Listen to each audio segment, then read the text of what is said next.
This is Rising Phoenix Podcast. I'm your host, Michael Rhodes. This podcast is for men struggling with an unwanted divorce. I interview experts on divorce, mental health, and I provide insights gained from my own divorce journey. You are not alone. Join me. Hello and welcome to the show. This is episode 209, a continuation in the shit show known as my dating life. This is Dating Chronicles Part 3. I had a couple things or a few bunch to cover. But as always, we start off with the new locations. Up first, Sutton, Coldfield, Birmingham. Episode 25, David, which was a Real Men, Real Stories. I got a request or a comment from my student client.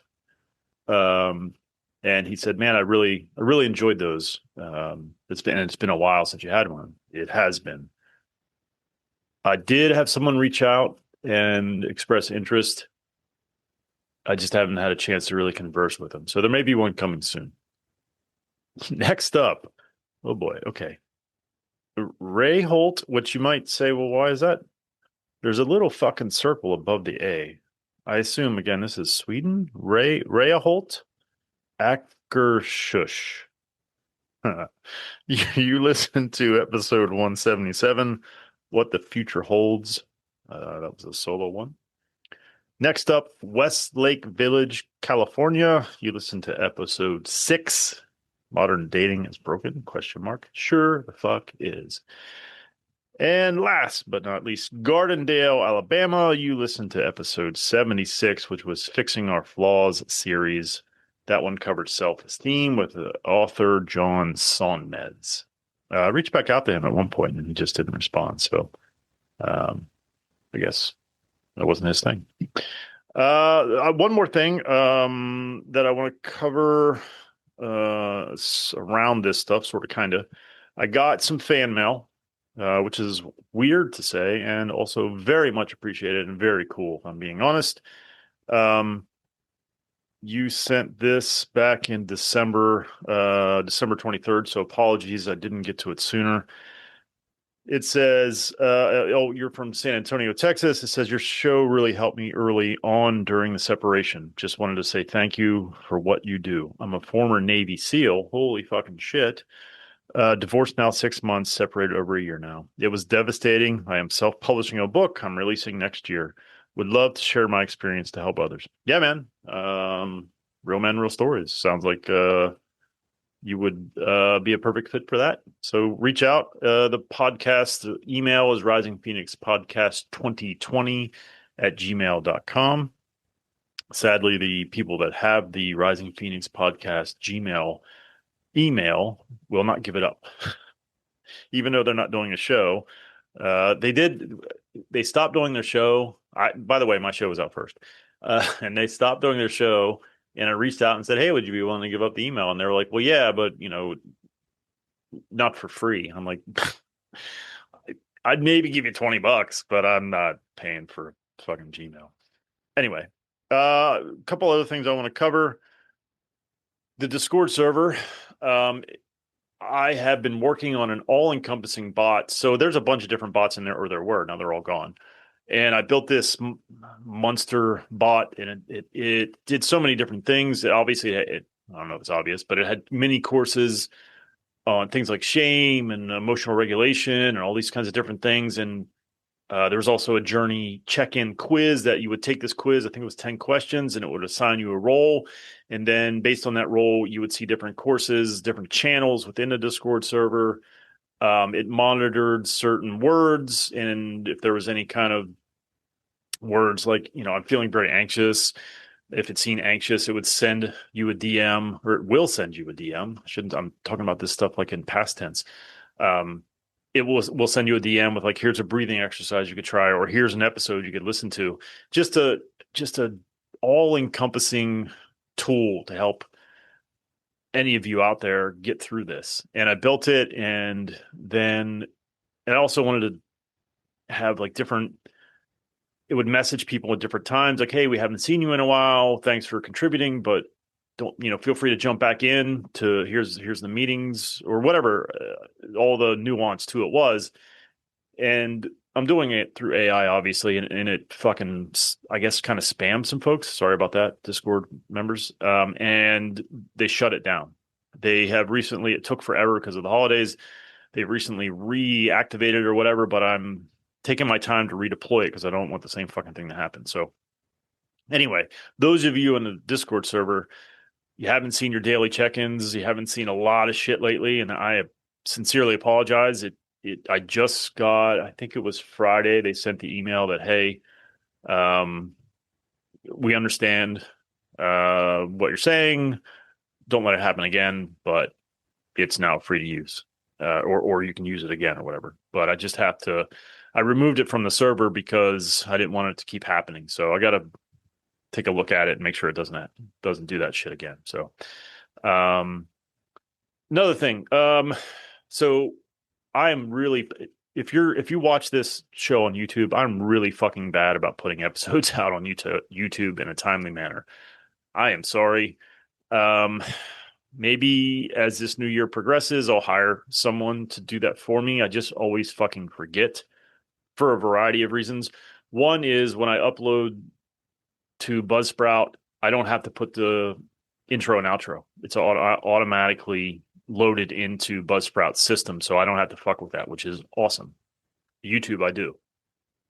So it adds another extra step, and then I got to upload it, and it's just in the morning when I finish editing and then I make the flyer or whatever, or the thumbnail for the episode, and I upload it, and I mean, I guess that's kind of all that I do. I feel like, okay, that's all done, and I'll deal with YouTube later. And then sometimes I fucking forget about later. So I am sorry. There's a part of me that almost wants to stop uploading to YouTube because most of my listens don't come from YouTube. Like, it's not, and I'm okay with that because I don't fucking, I mean, it's weird enough that people listen to me, let alone fucking watch me on a video. But I don't know. I probably won't. I'll probably just eventually, hopefully, hire someone. That leads me to this next thing I just saw. This popped in my brain. Skip that. I don't have to worry about that. So my apologies for the YouTube situation. I'll try and get it fixed as soon as I possibly can.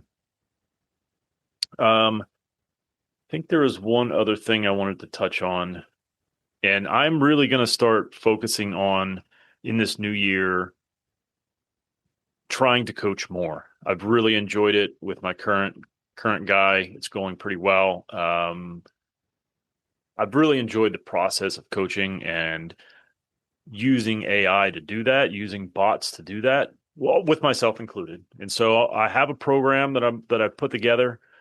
It's a 3-month program. It's going to focus on, or it does focus on, emotional regulation more than anything, dropping into your body, learning how to soothe yourself, different tools and methods to help regulate your emotions, not control them, but regulate them. So as of right now, I'm launching it at $299 for the 3 months. If you pay monthly, it's $110 a month. If you pay in full, it's $299. I don't know how many. I hate to be like act now or whatever, but like I don't know how many slots I'm going to have because it is sort of a pilot program, or not sort of. It is a pilot program, and I want to make sure I'm able to work out the kinks and all that stuff, and also to make sure that I have the capacity to give the focus it needs. What you'll get is weekly calls with me and other members that are taking it at the same time. In the Discord, you will get lifetime access to the Discord. There will be daily prompts and exercises from a bot that will be created. I haven't dove into creating that just yet. I have it sort of sketched out. I know what I want it to do. I just haven't moved forward with it because I got 10 billion other fucking things going on. So if you're interested, just send me an email, a message, whatever, carrier pigeon, I guess, if that's your thing. Just let me know. Like, hey, that sounds interesting. My plan was going to be to start this today, the 12th of January, but that was my plan. But I'm still kind of tweaking it out and rolling it out and all that kind of stuff. So you're probably going to hear a little bit more about it as time goes on. I'm going to mention it. I'm not going to make it the sole focus of the podcast, but because dating has been difficult, I'm trying to refocus into what I love, and that is helping people get through this shit show. So anyway, on to dating. My initial decision was to talk about years 5 and 6. Because of recent events, I'm going to hold off on talking about year 6, current year, because I think in the past I don't think, I know in the past I have done an episode, maybe two, where I've been reactive and in my feelings and in my wounds. And sometimes when I listen back to some of those or one of those or whatever, I fucking cringe. And I remember doing an episode and thinking, I can't believe, and then I did a, and then, released an interview and people still listened. I was like, I can't believe you guys listen to some of my shit and then come back to listen to more. Sometimes so that said, I don't want to be reactive. I want to process some things before I talk about it. So let's talk about year 5. There was one person, and I think I'm just going to use, if I can remember her name. Oh, that's terrible. It's not because she was inconsequential. It's because I smoked a lot of pot when I was a teenager. Fuck. Oh, Becca was her name. I can't remember if she was the beginning of year 5, maybe even at the end of year 4. I don't fucking remember, but she was the only person, and not that I've done this a lot, but I don't approach people in public very often. I'll do it if someone is very attractive and I feel like it's the right vibe and environment or whatever. I've done it, I think, a total of 3 times. I asked the woman that works at my dentist office. I mean, she's very cute. She said no, which sucked, but I mean, I shot my shot. So, and then there was a woman at a like an expo thing. I don't know what to call it. It's in Harrisburg. It's this big event, and she was a vendor, and she said no. She said she had a boyfriend, but um, so I don't frequently approach in the wild. This one it was an event. My daughter had a good friend who was in a school choir, and it was like a special school choir, like in terms of like they went out and did performances. It wasn't just like the, come see our choir sang at the high school type of thing. It was like they went out and did events, and my daughter's friend was in it, and she got invited. It was around Christmas time, and so we went and watched her sing, and there was this gorgeous woman in the crowd, and I didn't see her ring, and she was by herself, and I was like, fuck it, I'm gonna shoot my shot. And I got her number, and we dated for about 3 weeks, and she ghosted me. She just fucking disappeared. And it sucked, but there was a lot of fucking red flags. And I'm gonna try and in the future talk about some of that stuff a little bit more, at least what I think I'm learning. Because I think it's very easy for us to get caught up in our feelings being true, and that's not always the case. In fact, I don't know if it's rare, but feelings are fucking tricky, and they don't always lead to truths. So, yeah. Anyway, I don't want to get into the red flag thing yet, but there was a lot there that it didn't break my heart that she disappeared. It was frustrating, rude, obviously, but based on some of the things she told me, it wasn't shocking. And I'm going to save that for next time, and sort of in terms of like what exactly am I trying to say there. So that was Becca. And I can't remember exactly when that was. And then there is one that you all know as Dallas, and she lived very far away. We connected. Actually, I went on a date with someone that I was talking to for a little while, and after that date, I was like, this is not for me. And I remember messaging Dallas. Dallas and I went to the same life coaching school, and I found her very attractive and cool, friendly, nice, and I thought, it was kind of into the same things I was into in terms of life coaching and all that kind of stuff, and how the brain works and human tendencies and all those kinds of things. And so I would talk to her from time to time. And I think I'm rehashing some of this. I apologize if you've already heard about her, but I reached out to her at that moment and it was like, hey, how do I say thanks but no thanks to someone? I figured as a hot chick, she probably would know. um, but it was also probably an excuse to talk to her. And we sort of just kept on talking. I didn't really pay attention to the why of why she was all of a sudden talking to me. Like I knew, but I didn't care because she was so smoking hot, if I'm being honest. And that's the lesson I learned in that one. The lesson I learned from Becca was if, and I'm still learning, if people tell you a story and in that story, they're constantly not the victim, although that can be part of it, but they're always with the wrong person and they're always picking the wrong partner. That is a giant fucking clue for someone that is healed mostly, I think, or at least healing in a very significant way. Then I'm not going to fit that template. I'm not going to fit that pattern. It's something that I read today and reinforces something that I completely believe is that, and my therapist kind of said something to this extent. People will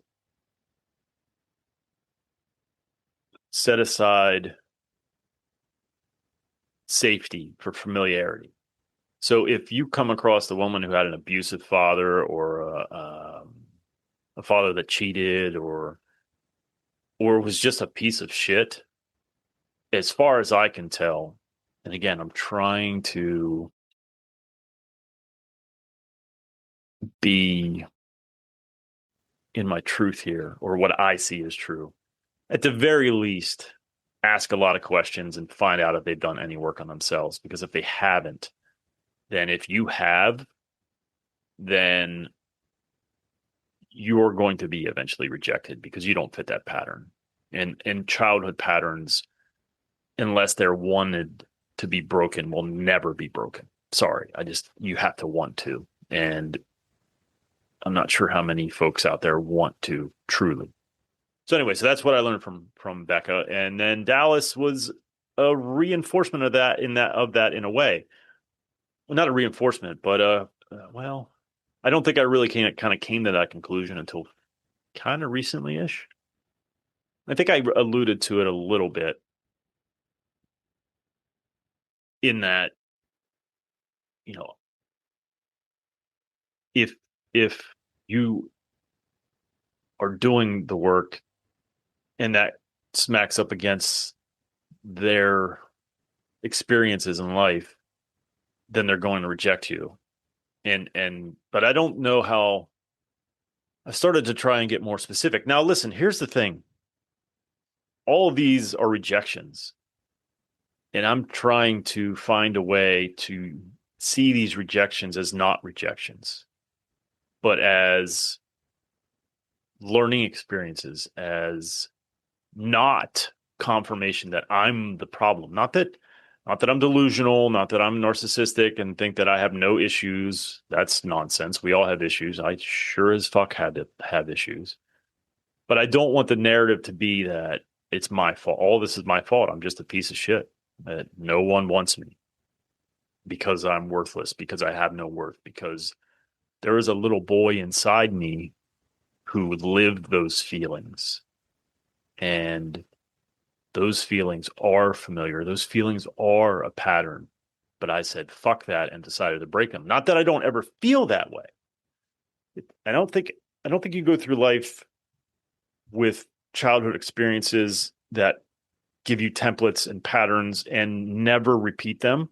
I think you like emotions, like feelings, you manage them.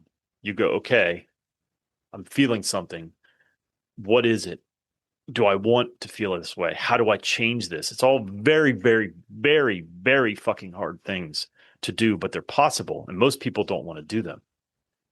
And so when I've had these rejections, like I've said at certain moments in the beginnings of those rejections, I've gone, I'm nobody fucking, I don't know what's wrong with me. What's wrong with me? Like nobody's choosing me. Why isn't anyone choosing me? Like what am I doing wrong?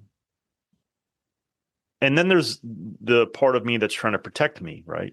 That's why I love, and I think I've mentioned this. I'm in IFS, Internal Family Systems. Highly fucking recommend it. There's these other parts of me that I've strengthened up. The first, you can't tell that part of you. This is just my humble opinion. I know this is getting away from dating a little bit, but it's all fucking relevant. You got to let that part, that little boy, feel those feelings and validate them. I'm sorry, buddy. I'm sorry you're feeling that way. And yes, you can have these conversations with yourself. And yes, it sounds fucking weird, but that little boy is still in there. He can go anywhere. And his experiences are real.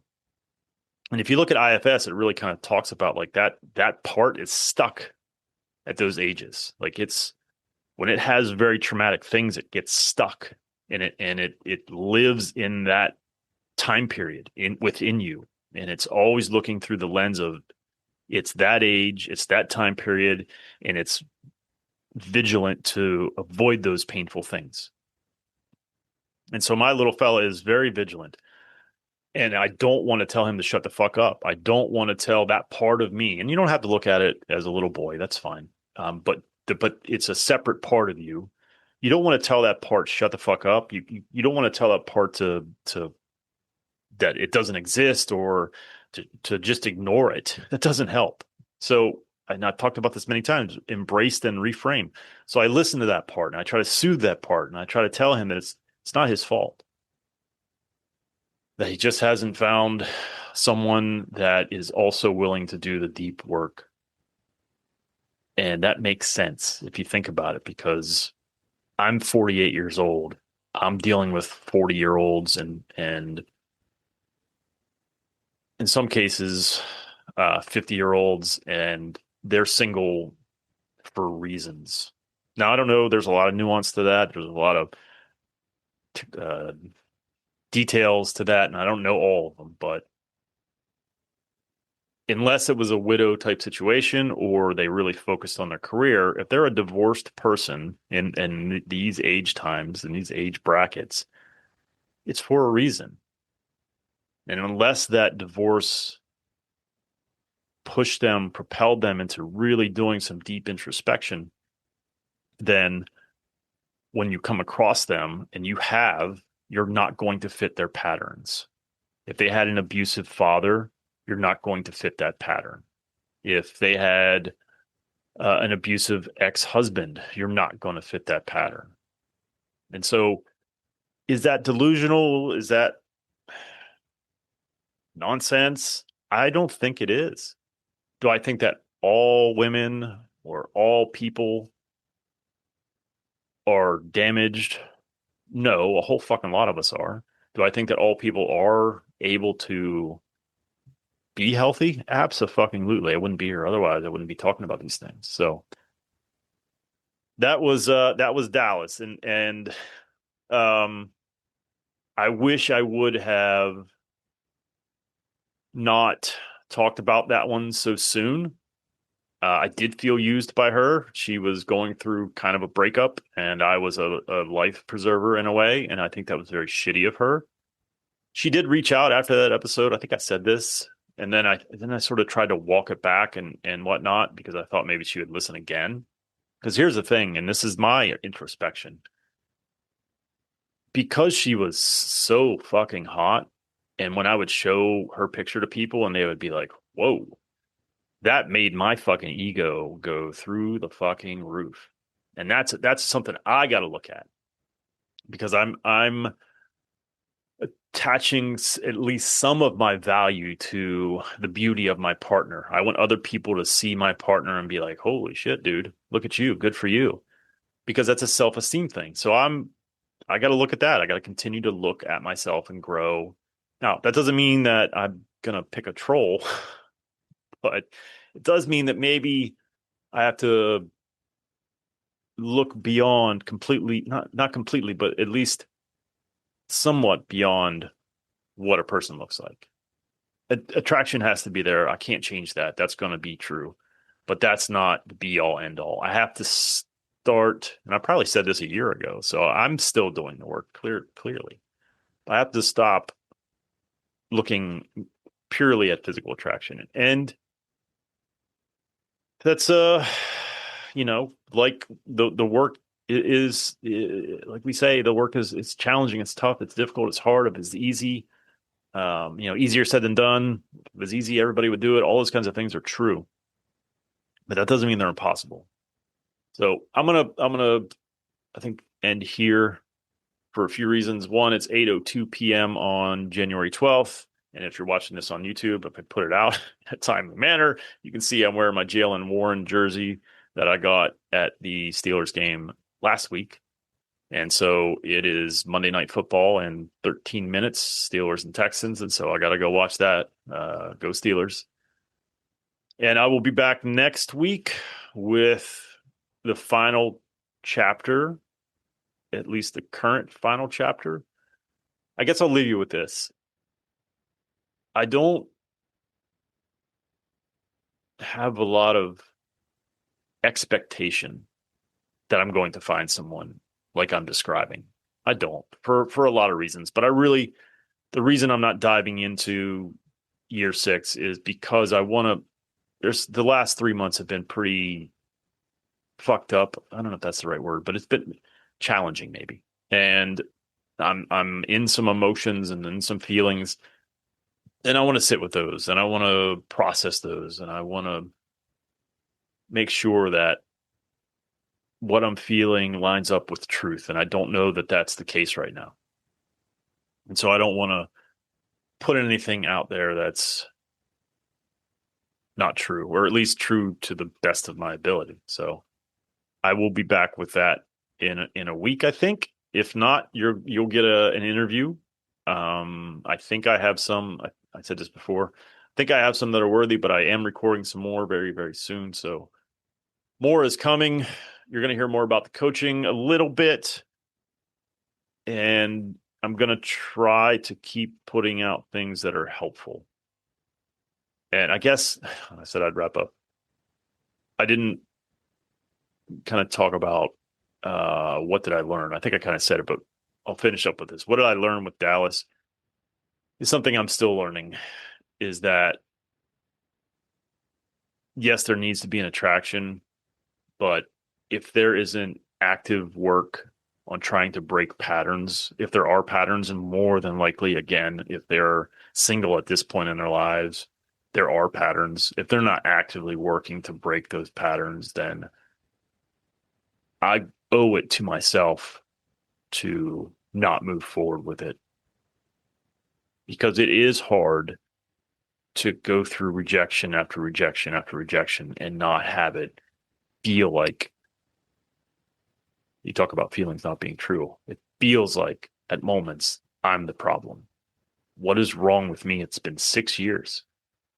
I see myself as a fucking catch, but apparently I'm not a fucking good fisherman because I'm not catching any fucking thing. And it's hard to not take that personal.